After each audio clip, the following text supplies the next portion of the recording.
welcome to Researcher Revealed, the podcast where we go behind the research to get to know the researcher. On today's episode, we have joining us Professor Alison Pilnick. She is a professor of language, medicine, and society at the Manchester Metropolitan University. She's a sociologist and she focuses around health and illness, focused on the communication or healthcare interactions that occur in multiple healthcare settings here in the UK. I've asked her to join the podcast today because I read her book titled Reconsidering Patient-Centered Care a while back, and I found it fascinating, and I wanted to dive down into a little bit more as to why she wrote the book, as well as the tool that she uses to do the vast majority of her analysis, and that's conversation analysis. So it's kind of going to be divided into two sections, this podcast.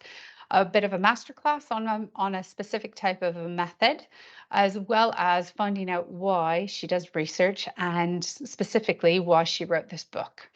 I hope you enjoy.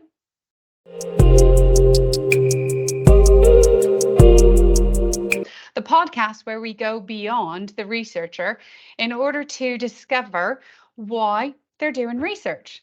On today's episode, we have Professor Alison Pilnick, who's a sociologist and a professor of language, medicine, and society at the Manchester Metropolitan University. Alison, do you want to say hi? Hello, hi. Yeah, it's really nice to be here, Rosaline. Wow. I mean, you've introduced me. You've said what my job role is. I should say that I'm very new at Manchester Met, so I started here on the 1st of October, and I guess that what I'm hoping to do here in Manchester is continue the work that I've done previously in my career, which has always had a focus on examining communication between health and social care professionals and their patients or clients. Oh, that sounds fascinating. I can't wait to dive into it. But before we do, for everybody out there, you're probably used to this already, but we're going to do our Rapid 11 first. A little bit of fun just to get the brain going and get the conversation started. So, are you ready? I think so. Don't worry. It's all fun. So, first question, are you a Windows or a Mac user? I'm Windows. I tried a Mac because everybody told me that I should, and I'm afraid that I didn't get on with it at all. You're not the first person to confess that. Okay, No. next. Are you tea or coffee? Oh, I'm very definitely tea. I am an inveterate tea drinker. I maybe drink about 3 cups of coffee in a year, and only then because I'm in some scenario where there's no alternative to it. So I take my tea quite seriously. Me too, another tea fan. Yay. The first couple of people, it's been coffee, but there's now been 2 that are tea, and I'm like, phew, I'm not alone. Okay, next question. When you write, do you have music or silence? So I tend to write in silence, but I think if anybody looks at me, that I look like the world's most unproductive person, because I don't like writing until I know where things are going. So I like to have a kind of narrative arc in my head before I actually begin writing. And that means that I spend a lot of time doing what probably looks to the casual observer like nothing at all. So typically I kind of walk, or I find swimming is really good for just working out where I want the narrative arc of something to go. And then I'll write an awful lot in a really short time, but I have to have that sort of run up to it first. So I'm sure that, kind of that's antithetical to any advice that anybody might ever give you on any kind of writing workshop. And it's not the advice that I give to my own PhD students and the people that I mentor, but it is what works for me. I love it. It's one of my favorite questions, that one, because you learn so much about how unique and individual people's how people work and like insight into their mind. So I love that. Where do you tend to work, home or office? I do a mixture of both. So I kind of once I've decided that I'm in that writing phase, I could write pretty much anywhere, I think. Okay. And so I do write at home, and that's great. but then sometimes I feel the need to rejoin the human race, and then I would go into work and write in my office, and that's generally fine too. So I'm not tied to a specific location so much as a specific process, I think. Oh, I like that. Not about the location, it's about the process. I like that. Um, the time of day you're most productive. So yeah, I mean, I'm not an early morning person, but I, you Mm. know, kind of from about sort of 10 o'clock-ish, I think is my peak writing time in the morning, particularly if I've been able to swim or do something else Mm. first that puts me in the right frame of mind to do that. I'm not a late night person. I'm not kind of, there is nothing productive to be got out of me beyond tea time, really. Fair enough. Favorite referencing management system. I mean, I think favourite is putting it a bit strongly. I think, you know, they're a kind of they're a kind of necessary thing, but I wouldn't say that I love any of them. But what I use is EndNote. Okay, perfect. I love that. We're getting along perfectly. Your favorite data visualization tool. So how you make your figures, your graphs, things like that. Okay, so this is a topic of huge contention because I am so much a words person. So my partner is an artist, a painter, and Mhm. the kind of standing joke amongst everybody who knows us is that he does the pictures and I do the words, and then somehow that works together. So, you know, I'm not a visual thinker. I love Okay. words. I work with words. Again, you know, the kind of I suppose I think of things as necessary evils rather than things that I love. So for me, that's a really difficult question to answer. It's kind of So what are kind of what are the software packages that are the necessary evils for data visualization? well, I suppose the thing is that for conversation analysis, which is the kind of research that I tend to Mhm. do, what you usually want people to do is to have access to the talk in as much detail Okay. as is possible so that they can kind of not only see your interpretations but see how you're making those interpretations. And for me, then I use something called Transana, but that's probably not a piece of software that that lots of your listeners will have come across. You know, it's a very kind of niche thing. Interesting. Very cool. Right. Moving away from the necessary evils. Favorite desk snack. Oh, so I am very fond of a banana. I kind of always I always have bananas in my bags, and then sometimes I realise that I've had a banana in my bag for about 6 weeks and it's got squashed at the bottom. I have to kind of gloss over that. But yeah, so I usually have bananas about my person. I've got one. I've got one here right now. I love that. Brilliant. Um, so when it comes to planning or organizing, whether that's a project, your day-to-day life, are you more of a digital person or are you a pen and paper person? Oh, so I mean, for a really long time, I was a pen and paper person, and I Hmm. still always have a notebook and a pen on me because sometimes ideas strike, and I have a notebook and a pen by my bed because sometimes you think of ideas in the middle of the night, and you know from bitter experience that if you wait till the morning, they'll be gone and you don't remember them anymore. So paper and pen for kind of immediacy.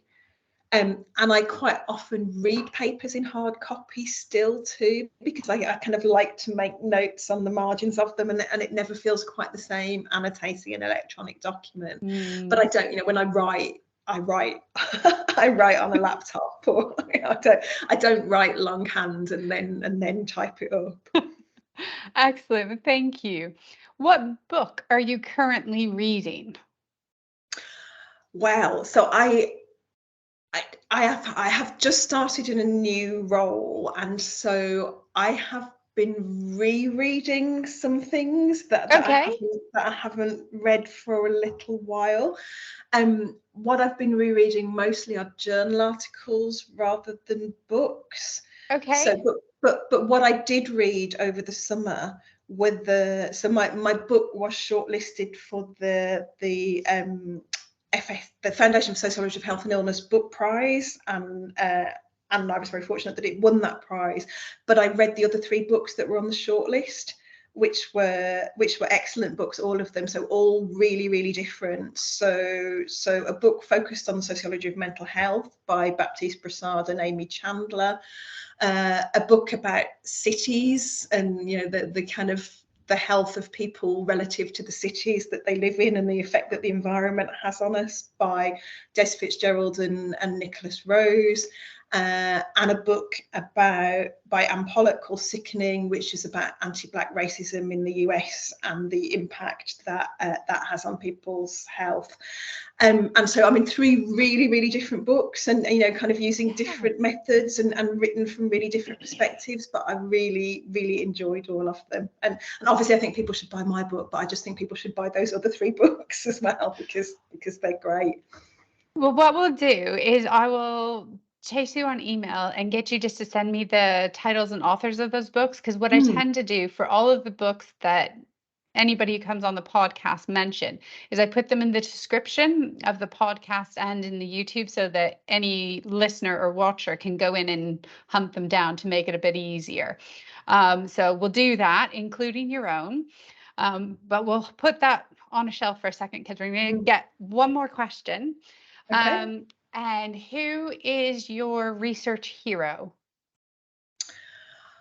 Oh gosh, I find that a really difficult question to answer, because I think there, you know, that there are different people who are heroes for different reasons.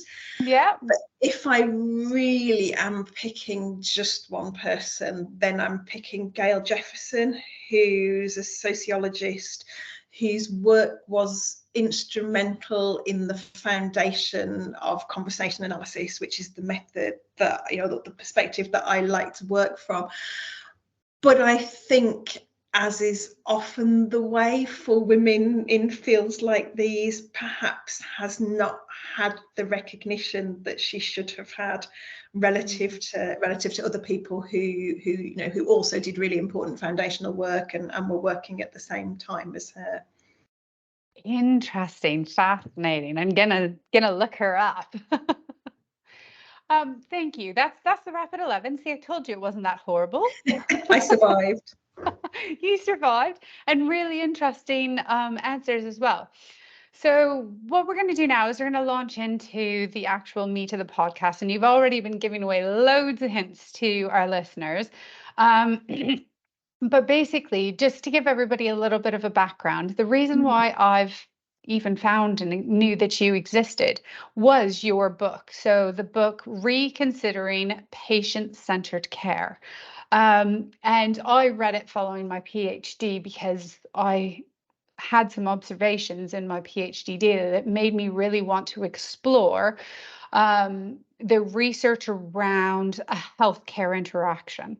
And somebody somehow recommended your book to me, so I managed to get a hold of it, and I've read it, and I found it fascinating. But what I want to ask you to start is why healthcare interactions, why research around healthcare interactions, and as a sociologist, why that book? Okay, gosh. Oh, where to start? So why healthcare interactions? So I've got a bit of an odd career history. So my first degree was in pharmacy, and I worked originally as a hospital pharmacist. And at the time I did my degree, well, I mean, it wasn't even called pharmacy when I did it. It was called pharmaceutical science, although it was the degree that led you to being a pharmacist, which gives you some kind of indication of where the emphasis in that degree was placed. And so when I qualified, one of the first roles that I had was in pediatric oncology. Okay. And I suppose that, you know, so I was kind of 22, 23. I had no kind of real life experience on which to draw. I mean, you know, at that age you think you do, but you don't really know. You don't really know much about how the world works. And I hadn't had that, you know, that kind of grounding in communication skills training in my degree. And so I felt that I was trying to deal with scenarios that I didn't have the communicative competence, I guess, to manage. Interesting. And that made me interested in what that communicative competence would look like. And then it was one of those right place, right time things, I suppose, in that the Department of Health had a scheme at that time that it's long since defunct now, where they were trying to interest healthcare professionals other than doctors in kind of multidisciplinary research. Okay. And so I applied to that scheme to get money to do first a master's and then a PhD, to think about what communicative competencies for pharmacists might look like, you know, what we might find out about interactions between pharmacists and their patients or clients, and how that might feed into, you know, into better training for pharmacists. And I think all the time that I was doing that, I had the intention that I would go back at the end of it to being a pharmacist again, but just be a better pharmacist. Yeah. And then I got offered a kind of couple of short-term posts, research posts at the end of my PhD, not looking at pharmacy interaction, but looking at healthcare interaction in other scenarios. And I kind of thought, oh, that looks interesting, I'll just do that. That looks interesting, I'll just do that. And then I got offered a permanent post. And so, you know, kind of getting on for 30 years later, this is where I still am. So I think, you know, that's the long answer to your question. The short answer is that basically my entire career has been predicated on being really rubbish at my first job and trying to find some way to be better at it. So yeah, my entire career is built on my own inadequacies, basically. That is beautiful. Thank you for sharing that, because like what a powerful way to kick off what has been an incredible research career. Is you noticed something that wasn't right and you got curious about it, and now it's led you down this entirely different pathway. Thank you. That's really interesting. So that's how you got into research. So, and also how you got into like looking at those healthcare interactions.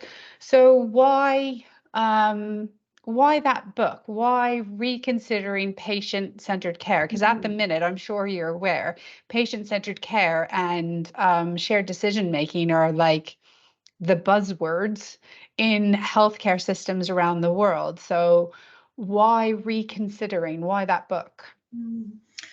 So I guess so ever since my PhD, you know, including my PhD, and ever since, I have been working on different projects in different healthcare settings. So, you know, I know some people have a particular kind of clinical or subject area that they work in, and they work in that throughout their career.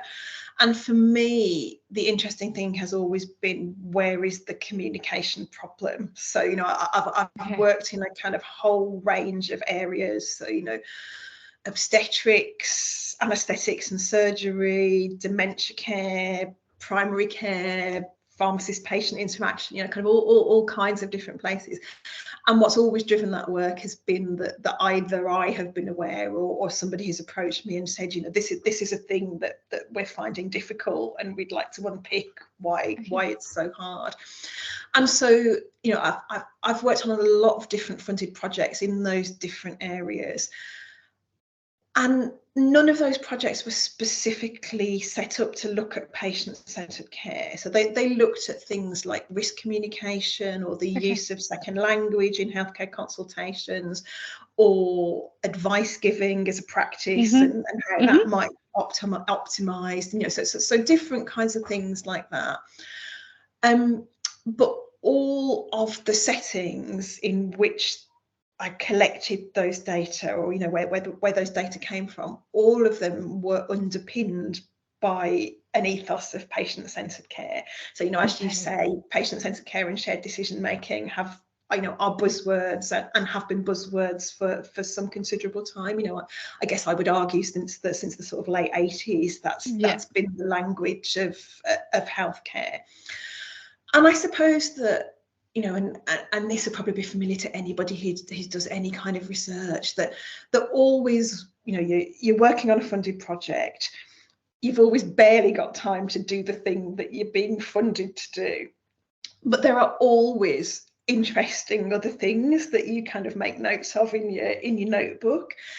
And I suppose one of the things that I kept making notes of in my notebook across these different settings was was that I could see that attempts to practice patient-centered care in these different settings was leading to difficulties for people. And so there were these little bits of kind of interactions and bits of consultations and bits of data that I was sort of squirreling away, thinking, oh, you know, that's interesting, because often it was really clear that practitioners had entered into these consultations with really good intentions. You know, it wasn't that people were, you know, deliberately trying to ignore patients or, you know, not listen to their perspectives or so on. You know, you could kind of see that people were trying to do the things that are often articulated as the principles of patient-centered care. Yeah. But it wasn't working in the consultation, you know, in the sense that it was causing difficulties for patients that were observable in that interaction. And so I had a few attempts to get some funding to look at this. So I didn't want any new data because I had loads of data that, you know, that I kind of felt had not been explored to its full analytic potential. But what I needed was some time to systematically look at all these bits that I'd been putting to one side. That's interesting. And so I was lucky enough in the end to get, first of all, a tiny bit of funding from the Academy of Medical Sciences through what they call their Flyer program, where I had a very small project that kind of that enabled me just to think about this a bit more, and also to pick the brains of some fantastic Flyer colleagues and other people in the Academy of Medical Sciences. And then off the back of that, I wrote a proposal for a British Academy Senior Research Fellowship, and I was fortunate enough to get that. And that's what gave me the time to go back and do the kind of more systematic analysis of all this data that I'd already got. And then I guess the reason that I wrote it into a book was because it was too long for a journal article, because I wanted to be able to draw on the data from all the different settings to build a kind of coherent argument, so that I could kind of show this was something that was a bit more systemic than just a particular setting or a particular set of practitioners. You know, I wanted to show that these were issues that were kind of recurring across what on the face of it looked like really disparate settings, but that actually there were some commonalities to how they were recurring in those settings. Well, thank you very much for writing it, because I found it really challenging and made me think loads, because like you said, in my own research, I had exactly those same sort of observations. And even before I did research, even as a nurse, I've observed how, whether it's the existing healthcare system or the way a clinical consultation is set up, I've seen, being the nurse who gets left behind with the patient after the doctor wanders off, I've often been that one who helps the patient then negotiate and figure out what the doctor was saying, if that makes sense. And it's not that the clinician wasn't a good communicator, but it's just that whole the complexity involved in a patient's care and their care decisions, and how somebody who doesn't know the system is expected to navigate and understand that when a doctor says, well, this, that, and the other system, that they know what that means. And there's a lot that gets lost in translation. And like we've said, that patient-centered care and shared decision-making is all over everywhere. And I was like, this is the way forward. And then after your book, I'm like, is this the way forward? But I think just to kind of sum up your book, because you very kindly are giving a link, which will be in the description, that will direct people to where they can get your book, and you've offered a very generous discount for it as well. So to help people sort of understand your book, I'll do the horrible thing that is now all the trend in PhDs. In 3 minutes. You can have longer than 3 minutes, but what was your book about, and what was your conclusion at the end of your book? And then I really want to dive into, because how you analyze your data. But first off, what was the main message of your book? Okay, yeah. So patient-centered care is ubiquitous, as we've already established. You know, you look at NHS documents and policy and service standards and things, and you know it's always there. And I suppose the first thing I was interested in is what the evidence for it is, because I naively assumed at the outset, and you know, and you can laugh, and everybody who's listening can laugh, but my assumption was that for something to become that firmly embedded in policy, there must be a pretty strong evidence base for it. So I'm putting up my finger to hold, because I'm not laughing at you. I'm laughing with you, because I made and continue to make that assumption as well, that if an idea, for me, my discovery was around self-care, and the self-care practices. You know, I had assumed that, I mean, the writing must have been on the wall around self-care, because it is so ubiquitous. And it wasn't until I did my PhD and I dove into it that I'm like, maybe it was just a cool idea that looked like it would save money, so we're going with it, rather than having that strong evidence base. Anyways, continue. Sorry, I'm not laughing at you. I just don't want you to think that. I don't mind if people laugh at me. That's fine, because you know it may well be that other people are less naive about this than I am. But I suppose that I was kind of interested in what the evidence base was, and then when I started looking, you know, it's really remarkably slight for something that has come to have such ubiquity. So, you know, there are individual studies in individual settings, sure, that you can find that you know, that suggest that patient-centered care has positive impacts in that setting or on the basis of that intervention. But if you look at reviews that collect this together, so there's a couple of Cochrane systematic reviews. You know, so an original one and then an update to it, and there's also a review of an American review of shared decision making interventions, and that, I mean, there's this kind of slightly imperfect relationship between patient-centered care and shared decision making, because for some proponents of patient-centered care, shared decision making is the defining characteristic of patient-centered care. So for those people, there is a perfect overlap between patient-centered care and shared decision making. If shared decision making is there, it's patient-centered, and if it isn't, it's not. And so I kind of looked at the evidence there as well, and what you find really is that, you know, that there's some evidence that it, in some scenarios, it makes patients more satisfied with their consultations. Okay. But even that isn't kind of universal.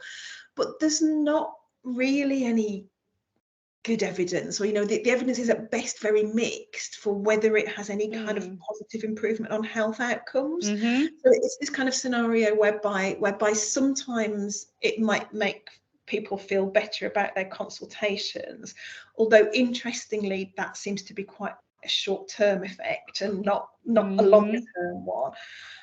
But in terms of health improvements, the evidence isn't really there, and so then I suppose, you know, it's a question about, well, why would you do something if the evidence isn't there?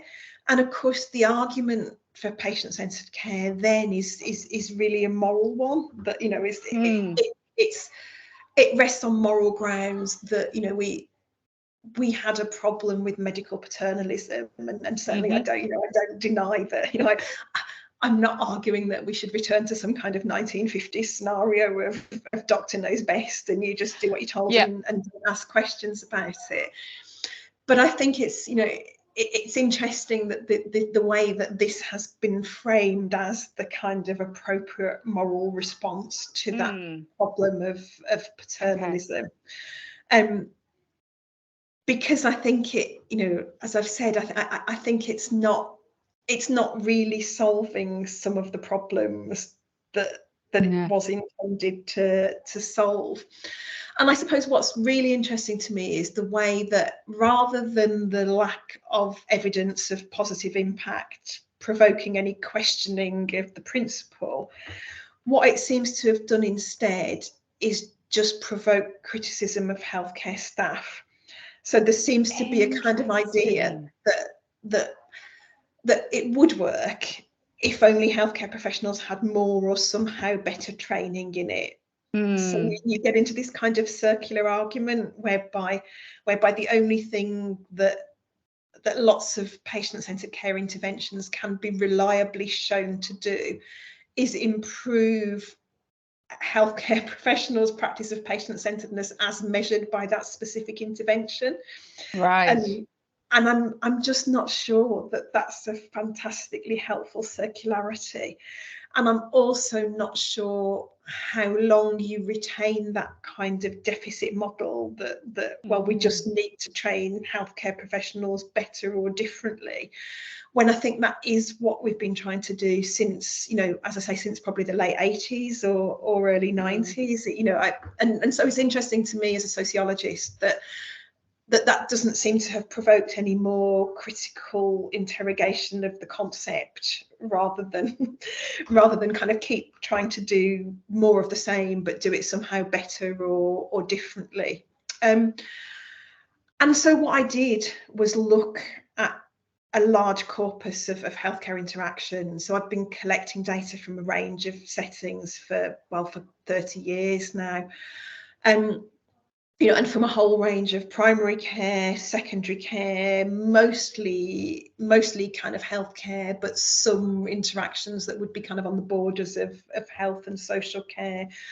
Whole range of healthcare professionals, so, you know, doctors, nurses, midwives, genetic counsellors, speech and language therapists, you know, all kinds of healthcare professionals.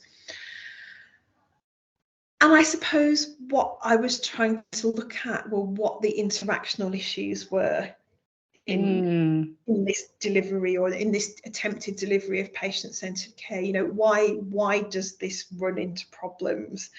And I think, you know, the kind of, well, there are two things. I think that the subtitle of the book that was called Reconsidering Patient-Centered Care Between Autonomy and Abandonment. And I think that, you know, that's the subtitle of the book because I think it really does crystallize the problem.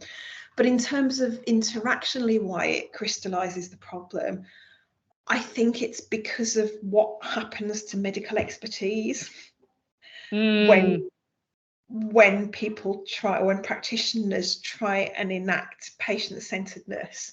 So in the book, I make a decision between medical expertise and medical authority. And I think that patient-centered care has quite rightly problematized medical authority. You know, the idea that a healthcare professional should or could simply tell you what to do. But I think in problematizing patient authority, it's also medical authority, it's also problematized medical expertise. And that is a bit more problematic. And that's, so for me, that's what I loved about your book, is that it really clarified for me that rather than trying to, like, so many other, like, papers I've read or documents that I've read that points the problem and says it's this thing, you had a much broader outlook and were willing to consider that actually it's this healthcare interaction is a really complex event in both the clinician's professional life, and that person who's come to the clinician life, and that there's likely going to be a degree of, I hate to say this word, but anyway, we're going to do it anyway, art to the science of having a really positive interaction that respects that patient's autonomy, their own individual authority, without putting the clinical expertise at risk.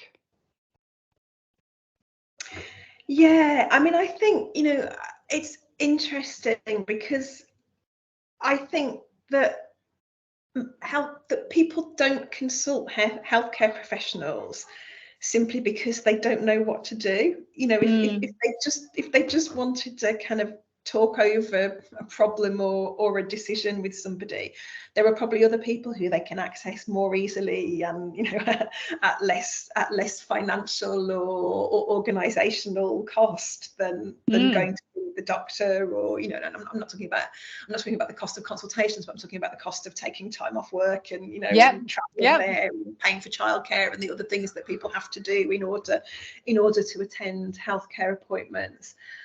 I think people go to see healthcare professionals by and large because they recognise that they can't solve their problems by themselves, that they don't have the expertise to do that.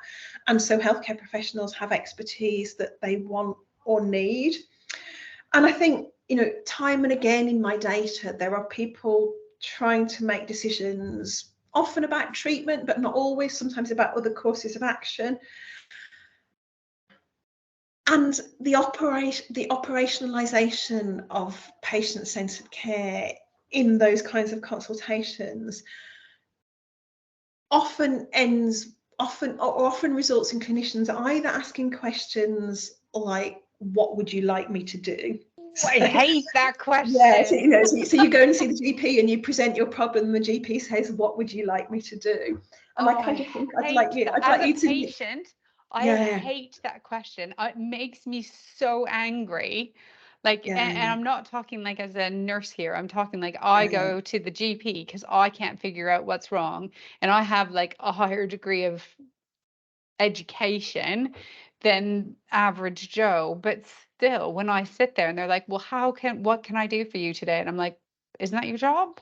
Why are you asking me that?" Like, it makes me so angry.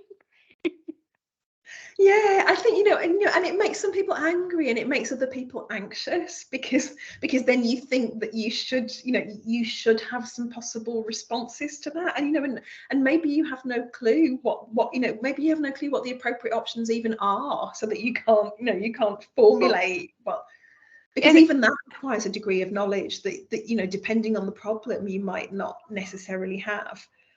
And as a nurse, like I get angry, but I also get anxious because I'm like, I don't want to get labeled as the neurotic nurse that tells the GP what to do because I know more. So it's, but I know they're asking that because they're trying to be patient-centered. But the way it's worded, it just puts my teeth on edge.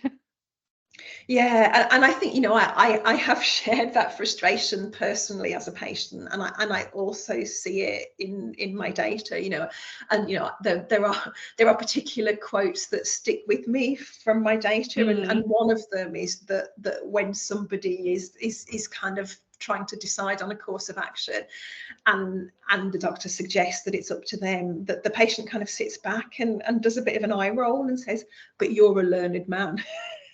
Which is one of the most kind of explicit orientations I have to that in my data.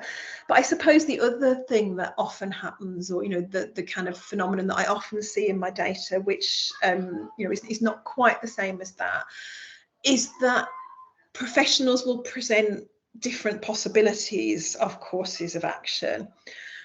And then they will suggest to the patient that which decision they should make depends on how they feel about the options.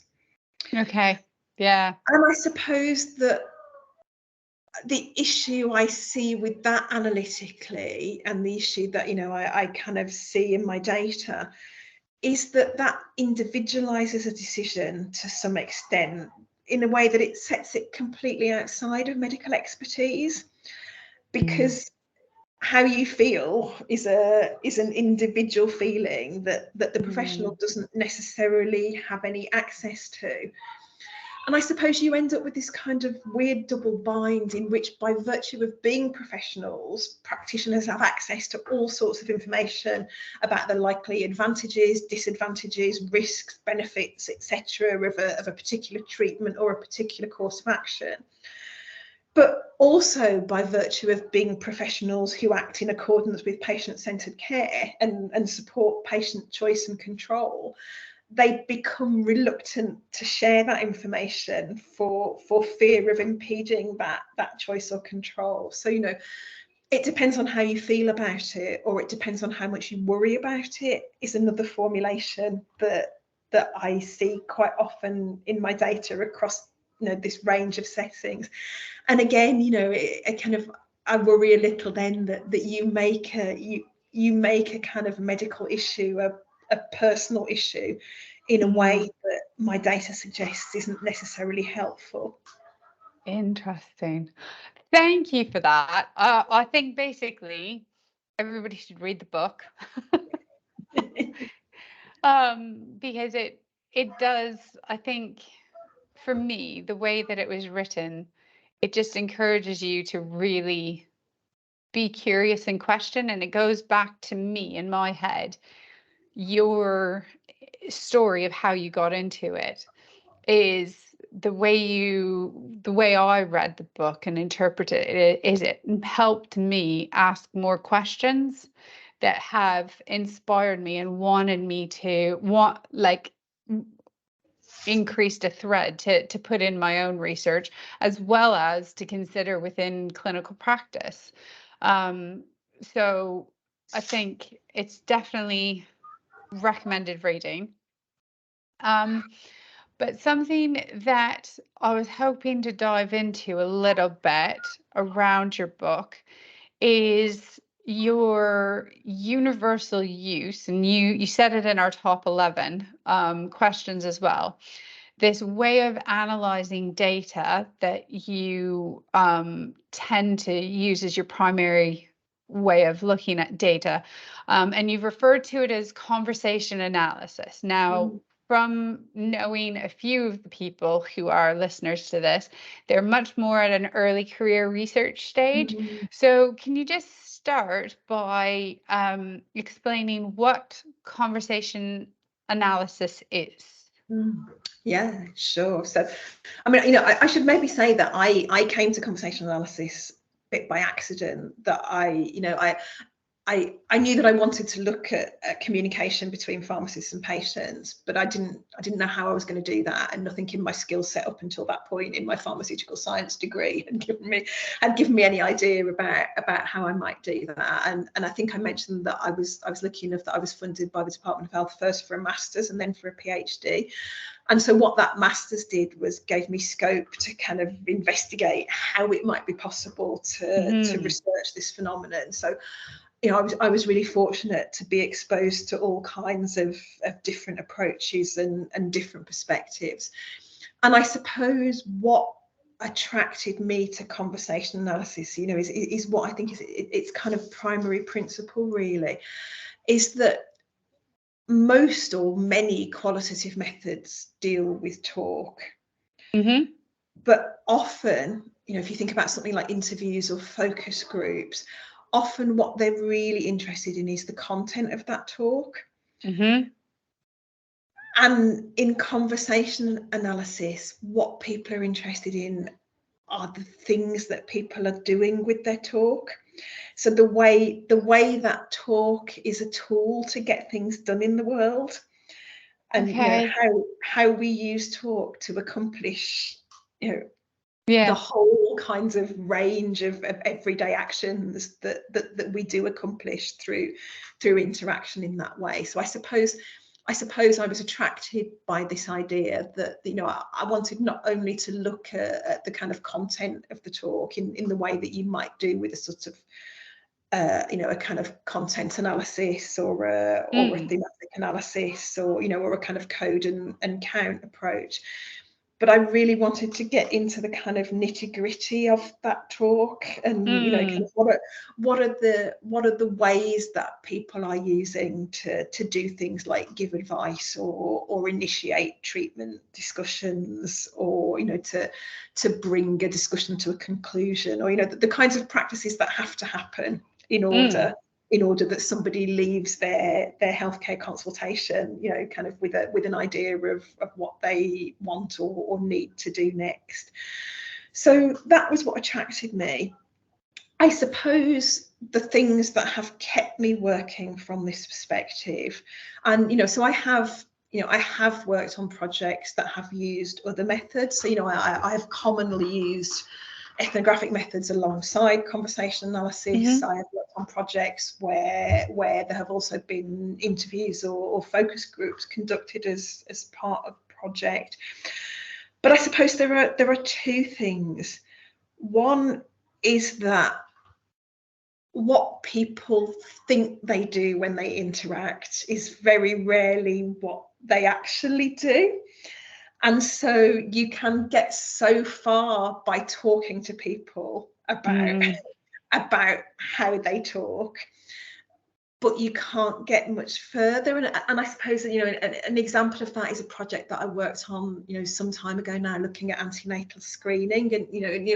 And you'll probably be aware that there's a kind of big issue around choice in antenatal screening, and the idea that individual women should decide what, if any, screening they have, that screening is not a kind of recommended or mandatory process, and it's up to people to make those decisions.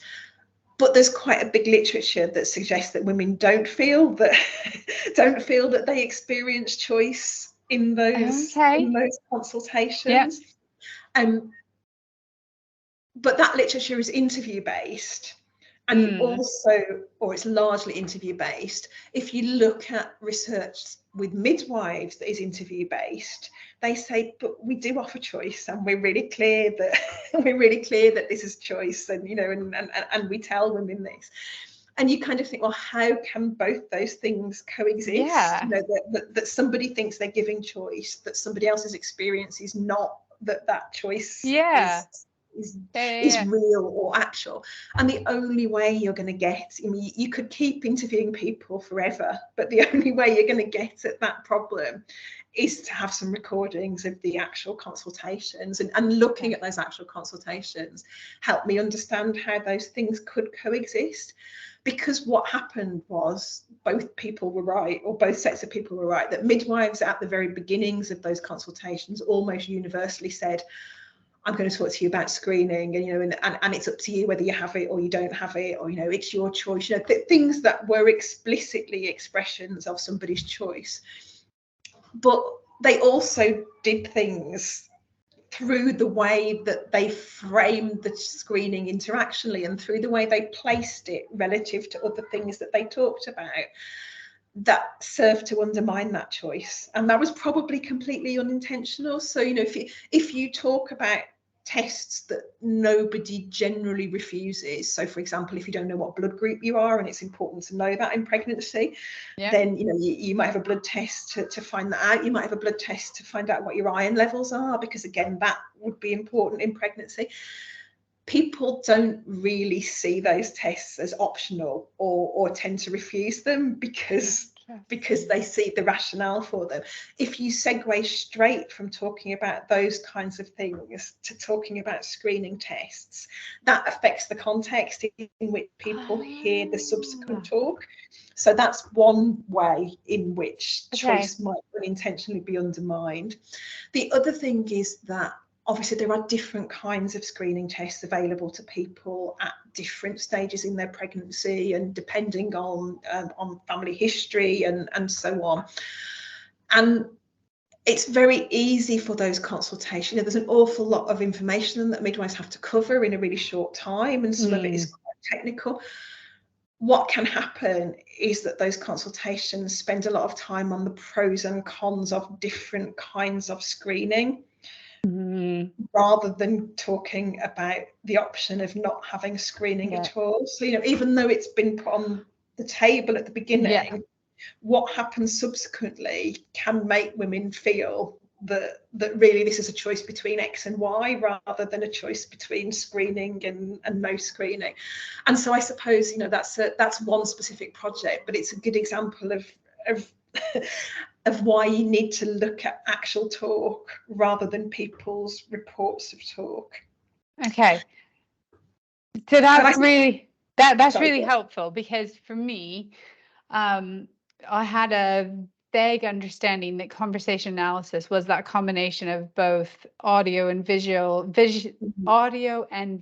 recording in order to pick up on both the verbal and non-verbal ways of communication, because 100% in interviews you lose that non-verbal. But also I found with qualitative, like with analyzing my interview data, you can lose, even though you try and hold on to it, the greater flow of the conversation and context of the conversation. So when I was at the beginning of my journey, I toyed with the idea of conversation analysis, but I quickly threw it away because I was like, oh my word, I don't got time for that. So, because how it was explained to me was that it's like you have to like every every pause, every eye roll, every who says what first and where they're looking when they're talking and all this other stuff. And I'm like, I got like a limited time to do this. And it's just, so I think what would be really interesting, if you're happy, is to share like how do you make conversation analysis, because I agree, like that context is crucial to understanding that interaction. So how do you make it so that it is a viable option in research? Sure. So yeah, I mean, I understand your pain about kind of looking at what it entailed and thinking that's not for me. And and yes, I know the transcription system kind of puts people off sometimes. I suppose what you're trying to do is, when you're trying to when you're transcribing data to use from a CA perspective, you're trying to retain as much detail about not just what was said, but how it was said, because those things matter, because we all know that you can say exactly the same words but with different intonation, and people interpret completely different things from them. I suppose that, I mean, I work sometimes with audio, but always by preference with video data. I mean, in some settings video is just not possible. In other settings it would be too time consuming. So I try to be pragmatic about whether audio alone would be okay. So I have a PhD student at the moment who is researching telephone consultations between GPs and their patients, and obviously there isn't really any visuals there, because they're not seeing each other, and so pragmatically there's not a lot that's lost from audio in that setting, because you just have the GP sitting on their own in the surgery talking to somebody on a phone. If you had video, on the other hand, if you're researching something like physiotherapy, then clearly if you don't and you've just got audio where somebody's saying, can you move this leg for me now, well, that's probably not it's probably may not be as helpful. No, exactly.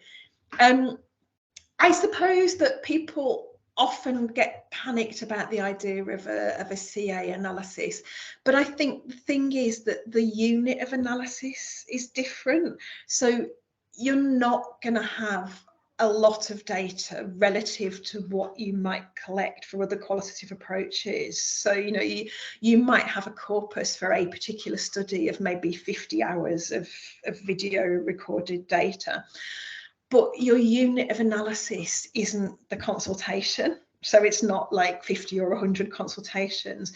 Your unit of analysis is the phenomenon that you're interested in. So in those 50 hours of recorded data, you've probably got hundreds of questions and answers. Yeah. or you've probably got hundreds of instances where some kind of interactional trouble appears to arise that Yeah. you might want to pick at a bit more. So it's thinking a bit differently, I think, about what your level of analysis is, and and accepting that you're not going to be able to deal with huge volumes of data, and accepting also that that preserving that sequential context is part of your analysis. Okay. So even then, if you've got like thousands of hours of video, Hmm. um, in any given video, the only bits that you're really interested. So, for example, thinking about your book, you're only Hmm. really interested in the bit where it becomes clear that patient-centered care, or a foundation of patient-centered care, Hmm. is causing either a good or bad thing to happen within that interaction. So is that right, or am I misunderstanding what you said about unit of analysis? Just trying to get it in my head. Yeah, sure. So for the data that I use for the book, because all the data came from previous projects, it was all already transcribed and kind of and catalogued to some degree, but obviously Mm, with the lens of the previous projects.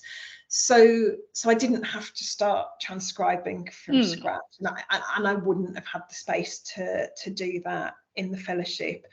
But I went back, I suppose, I went back looking for where interactional difficulties occurred, and right. some of those were not some of those were caused by simple mishearings, or simple, kind of, Yeah.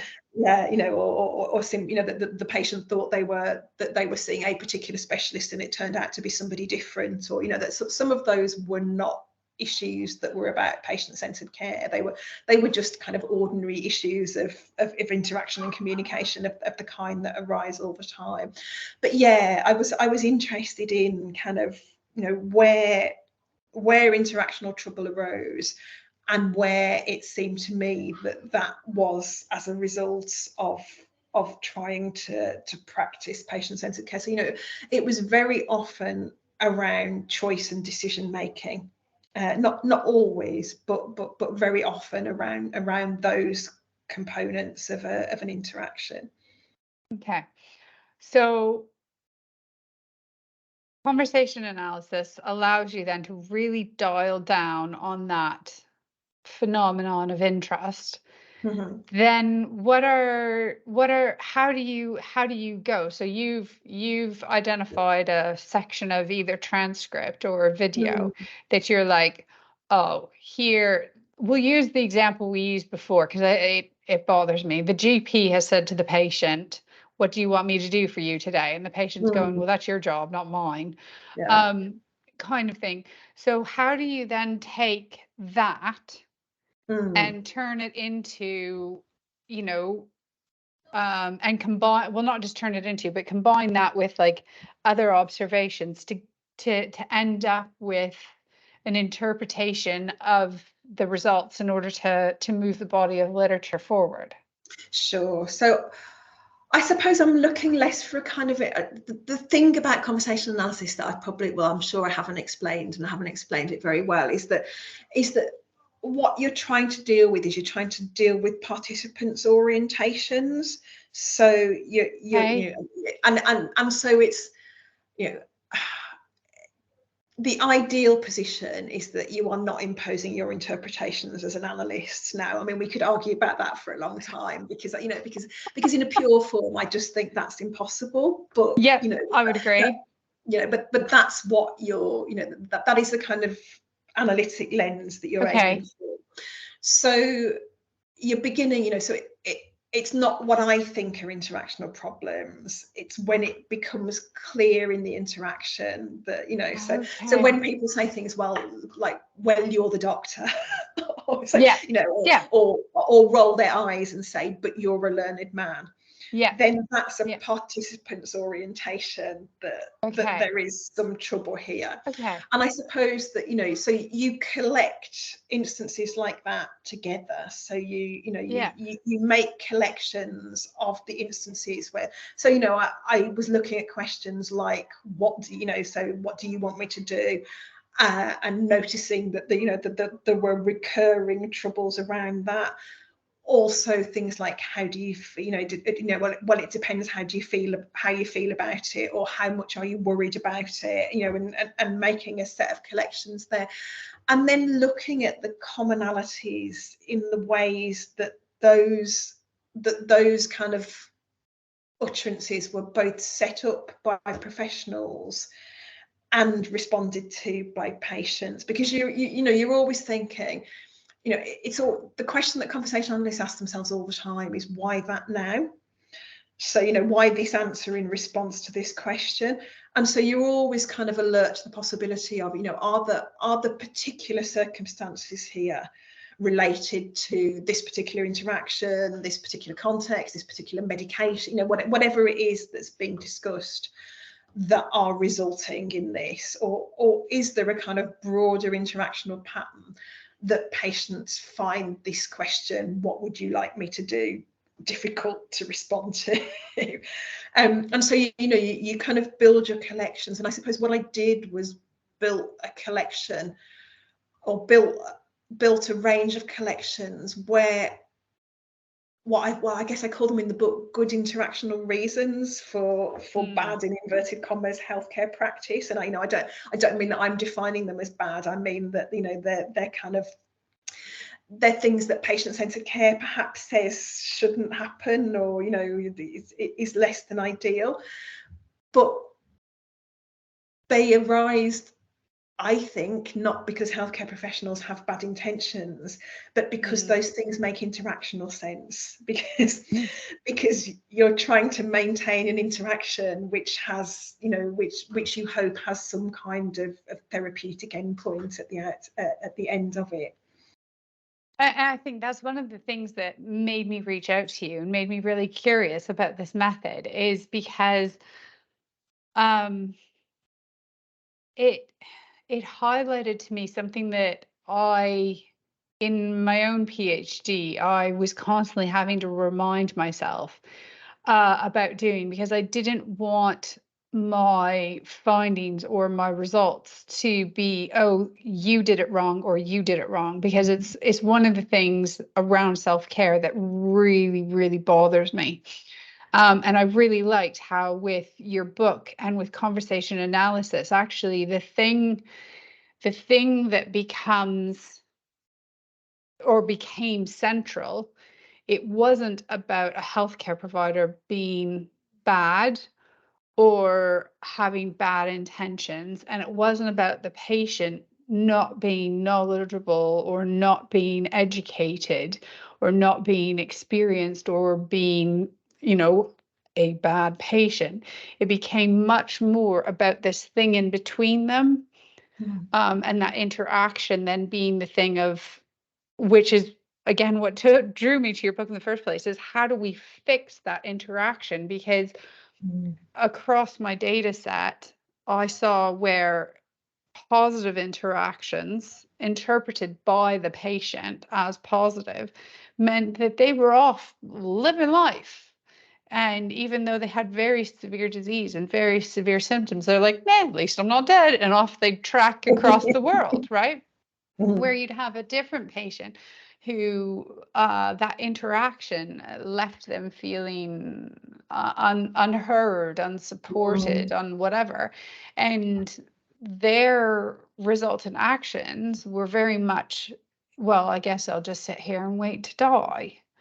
And I didn't see it as, when I looked at the data and who I am, I didn't see it as, well, it's definitely the patient's fault or it's definitely that. I saw it as the thing in the middle, but that wasn't what my PhD was about, which is why I love this and why I wanted to pick your brain about conversation analysis, because I'm considering it again, but I am terrified. So this has been really, really helpful because you've really broken it down and um made it so that I understand it in a new way, the conversation analysis, and thinking about it not from like, because my brain is very numbers Mhm. based. And well, word as well, but like I want to count things. It's a knee-jerk Okay. reaction that I want to count things. And so I'm like, why? Like the idea of knowing long pauses or short pauses and stuff like that and having to keep track of that instantly, I'm like, information overload. So pulling back and being like, actually, no, it's about the flow of that interaction. It's about that phenomenon of interest has been very, very helpful. I'm just very conscious of the time. I Mhm. told you it would fly by. I could talk to you about this for like the rest of the night, but I'm pretty sure nobody would listen to that long of a conversation. And I'm pretty sure you want to go home. So any last sort of uh tips or advice, like if somebody is out there like I was at the Mhm. beginning of my PhD and they're like, this conversation analysis looks interesting, but I'm terrified. Mhm. What would you say to them? So what I think I would say is that it's a really hard thing to do on your own. So, but at the same time, it's not a method that is maybe massively widespread in the UK. There are kind of places in the UK where there are little groups of people, but not necessarily every institution has a conversation analyst that you would talk to. But kind of one of the things that has come to us since the pandemic is that there are lots more things available online now than there were. Mm, Whereas once upon a time face to face was the default. Now lots of things are being done online, and that means that they're more accessible to people. So there are great data sessions that exist yeah. that people can join, if they're kind of interested to see firsthand in a much better way than I've been able to describe the kinds of work that conversation analysts do with a piece of data. So it's a very common way of working in conversation analysis that you'd have your data and you'd have a little look and you'd have your initial thoughts and build your initial Mm, collections, but then you would take that bit of data to a data session with other CA researchers who would also help you unpick that and kind of share their observations. So Loughborough University has a discourse analysis research group, DARG, who have online data sessions that people can join if they sign up to the mailing list. There are CA South data sessions that are run, I think, out of Southampton that yeah. also that people can also sign up for. So that's if you don't have a kind of friendly local conversation analyst and you want to see what this looks like, then that's a really good resource, I think. And also, I mean, just it is definitely one of those things that it's much less scary to do than you imagine if you look at those transcripts, I think. But it's also kind of a bit like riding a bike in that it's a lot harder to describe how it is to do it than it is actually to do it. And so, kind of what I would say is have a go. And that isn't to say that, like, it's definitely not a way of working that suits everybody. So, you you do have to be prepared to spend a lot of time picking over what look to other people like tiny bits of data and justifying that. Because of its focus on participants' orientations, it can also feel a bit restrictive sometimes. So, sometimes there are things that I am damn sure are going on in my data that I don't know might be in relation to kind of gender or some other like large scale sociological variable, but I can't pin it down to anything specific in the interaction. Yeah. And then from a CA perspective, you've just got to walk away from it. If Yeah. you can't find an analytic warrant for it in the participants' talk Yeah. or non-verbal interaction, you can't analyze it from a CA perspective, and that doesn't sit well for people Mm, sometimes. So I kind of I am a bit evangelistic about the benefits that a CA analysis can bring, but I am also kind of clear that it's not a way of working that suits everybody.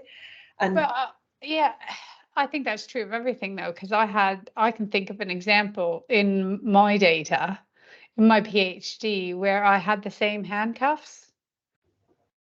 mhm, Where I was like, I'm pretty sure that this individual feels this way about that clinical interaction because of things that she would never say. mhm, But I knew because of all the greater context that I knew of those individuals.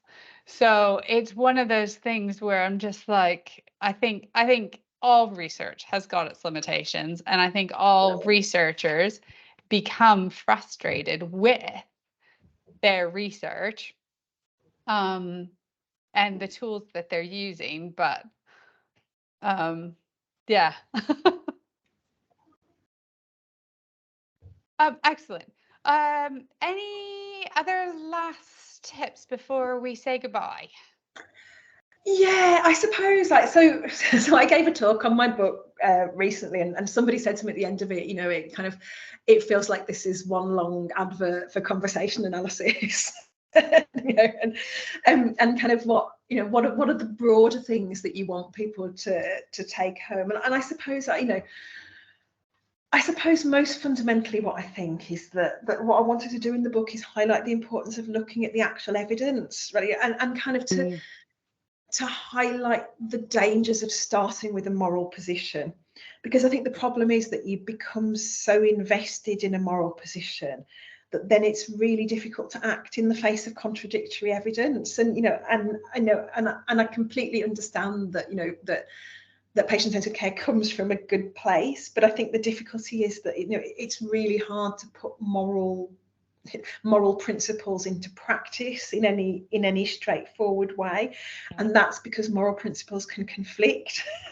Yeah. That they're kind of not absolute, and they're usually very context dependent. Um so I think that's one thing that I'd say. I think the second thing is that I think we need to lose a little bit of our obsession with individual choice and autonomy in individual consultations. That's a very kind of neoliberal worldview, and this idea that control of a consultation is the most important thing, and the idea that control is a zero-sum game. Because I think when you look at interactions in detail, that's just not how they're constructed. They're kind of Mm, healthcare is a much more collaborative endeavor than some of those framings would suggest. And so, it's absolutely not that I think we shouldn't think about patient experience, but I just think that scoring it on a scale is not perhaps the most productive way of thinking about that. I think we might be better invested in thinking about how we use patient experience in co-design of services and co-production of healthcare resources, so that if the system looked a bit different, the consultations would also have space to look a bit different too. I think it's really interesting that we don't there's not much discussion of relational autonomy in the patient-centered mm, care literature, but in reality, most of us live our lives within that kind of relational autonomy framework, and so mm. it seems to me a kind of curious absence. Um, I suppose as well, I think that we do need to think a bit about how we rehabilitate medical expertise. I think we've inadvertently made it a bit problematic. Um, and I think we'd be better off recognising that professionals have access to knowledge that patients want or need, and think about how that expertise can get, how it can be enacted productively and sensitively and civilly in ways that are acceptable to 21st century patients, rather than imagining that it's kind of it's a problem or it's something that we need to manage. Mm.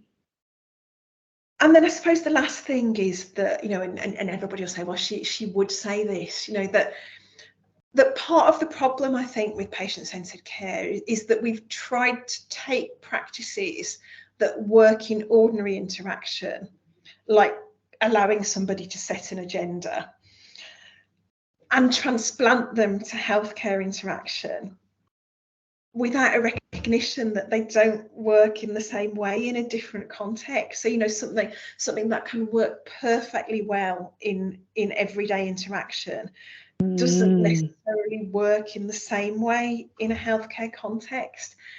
And so I think, you know, we've got to recognize that most, you know, maybe nearly all healthcare policies that are patient facing at the end of the day have to be talked into being where care is delivered. Yeah. And so what I think needs to happen is that we need to advocate for policy to be grounded in a solid understanding of how healthcare interaction actually works in practice. So, like, not what we think it should look like, and not what we hope it looks like, and not what people say it looks like if you ask them what they do, but what it actually looks like in practice. Because I think we do an awful lot of studying interaction post hoc as a way of policy evaluation. So, you know, we look at it to see if this policy worked, or if people were, you know, if there was intervention fidelity, you know, if people did what the intervention told them they were supposed to do.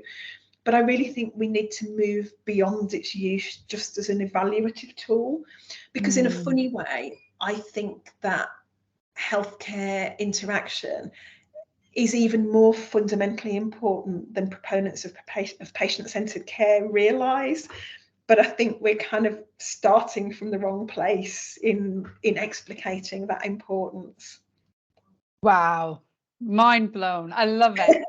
I love it. I'm going to be listening to this again myself. Thank you so much for joining me here and sharing your thoughts on your book, your thoughts about healthcare revolution, your thoughts of around conversation analysis and the power that it will have to help us better inform the changes that, I mean, the changes are coming because our healthcare system, not just here in the UK, it needs to change. It's not fit for purpose. So I've really enjoyed it. I've learned loads. As sort of standard, I will send you an email and chase up a couple of bits that you talked about in the podcast episode, just so that I can put those in the details for everybody out there listening. In addition to her bio, I'll also put like where you can find Professor Pilnick on social media, as well as like her book link and things like that, and in the description, so that you can dive into some of the work and have a read for yourself and see what you think. In partnership of this podcast. And yeah, I think we better wrap it up, because otherwise we will be here all night. But thank you very, very much. And thank you to everybody out there who's listening to the podcast. And yeah, make sure you do go in the description, and I will see you all again soon. Thank you very much, Vaseline. I've really enjoyed it. Thank you. Don't go away. Up next, we have the top 3 takeaways from this week's podcast by Dr. Rosalind Austin. There was so much packed into that episode. Professor Alison Pilnick was interesting to listen to. She has so much experience around looking at healthcare interactions across such a breadth of different clinical expertise, as well as different patient types. That I was fascinated. I'm definitely going to be listening to this episode again myself, just to try and get more of what she was saying processed. My top takeaways. So the first top takeaway for me is opportunity. Now, it's not really something that we talked about. She kind of hinted at it when she was talking about her journey. So she trained as a pharmacist. And when she'd finished training as a pharmacist at that time period, there wasn't really the thing called clinical academic that a lot of us and a lot of people now consider doing. So having a career that is a bit clinical and a bit academic. And so she ended up going on a very different pathway that has led her to becoming a sociologist, but it stemmed from an observation as a clinical individual in a pharmacy that her skills weren't, well, she felt her skills weren't up to what the patients needed in order to have a successful interaction. And that has now led her down a body of research and a lifetime of work around trying to unlock and better understand that healthcare interaction. So I thought that was just, it's a really interesting idea, is that opportunity, even if it might be taking you in a slightly different direction to how you thought your career might go, might actually lead you to a really interesting life's work around research in a given area that you might not have been expecting. So yeah, that was quite interesting. The second thing that really hit home to me is um, sort of a parallel to some of my own research, and her warning, maybe that's a bit strong, but her advice to all researchers is to really consider what is the actual evidence base. And I can remember at the beginning of my PhD, you all get told, oh, look in the literature, see what's there. But really dive into that and figure out what is the evidence behind those policies, behind those decisions, behind those care pathways. And is there actually robust evidence behind that? Or is there something else that's behind it? And then using that to kind of frame or give you a context to try and move things forward in your own research. So I really liked that as my second top takeaway, is to genuinely examine what the evidence base is, and not just like, oh, is somebody else written about this, but actually what is the evidence behind the decisions and the policies and the pathways in healthcare, in order to get a better understanding of what that might look like. So I really enjoyed her challenge to us on that. And then the third one, which is going to be a big one, because I want to dive into both what she was saying around her book, but also, I think more importantly, her methodology. So I think I'm going to focus on the methodology for the third one, and maybe I'll do a fourth top takeaway just as a benefit. But the third one being, sometimes as a beginner, you can look at a given method and be like, oh my goodness, that's so big, that's so scary, I don't know what I'm doing. How am I going to do that? And you can let that worry dissuade you from doing something. And I think for me, her sharing what conversation analysis actually is and looks like from a practical point of view really helped me, because it really made me see that it's not necessarily about the nitty gritty of how long a given pause is, which is what I thought in the beginning, but it's actually about what is your unit of analysis. And I loved that term that she said, um, and considering that. So if you're looking for something that's little, then you might have an overwhelming amount of data. But if you're looking for something bigger, like whether it's a good interaction or a not so good interaction or an average interaction, then actually some of that level of detail you may not need all of it. And so it's about really dialing down around that phenomenon of interest, and then asking that question is, why did that individual do that now?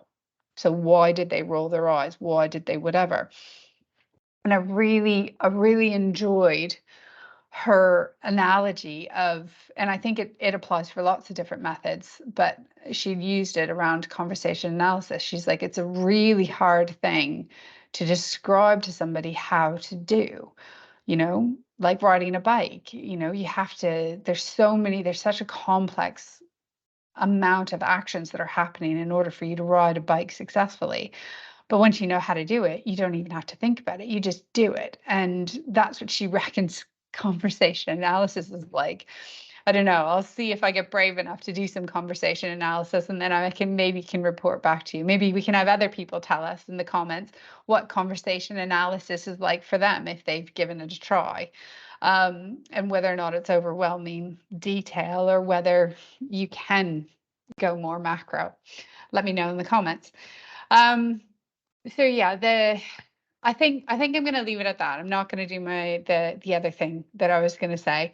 So I'll leave it at that as my top takeaways. One, opportunity leading you down a pathway that you may not have expected or anticipated. Two, around digging into the evidence and really looking and unpicking whether or not there is what the evidence is behind a given thing that you're interested in, and how robust is that evidence. And then three is that just give a method a try. What's the worst that can happen, right? Everybody eventually learns to ride a bike, don't they? So yeah, those are my three top takeaways. What were your top three takeaways? Let me know in the comments below. Just a reminder, make sure that you like and subscribe to this podcast, either on the podcasting platform that you downloaded on, if you're listening, or on YouTube if you're watching. And don't forget to go into the description to find out more about Alison, where she works, how you can follow her on social media, as well as she's given a specific link that will give you a little bit of money off of her book if you have been inspired by some of what she was sharing around her book and you want to find out more. Until next time, keep asking why, and watch out in 3 more weeks for the next episode of Researcher Revealed. Thanks so much for listening.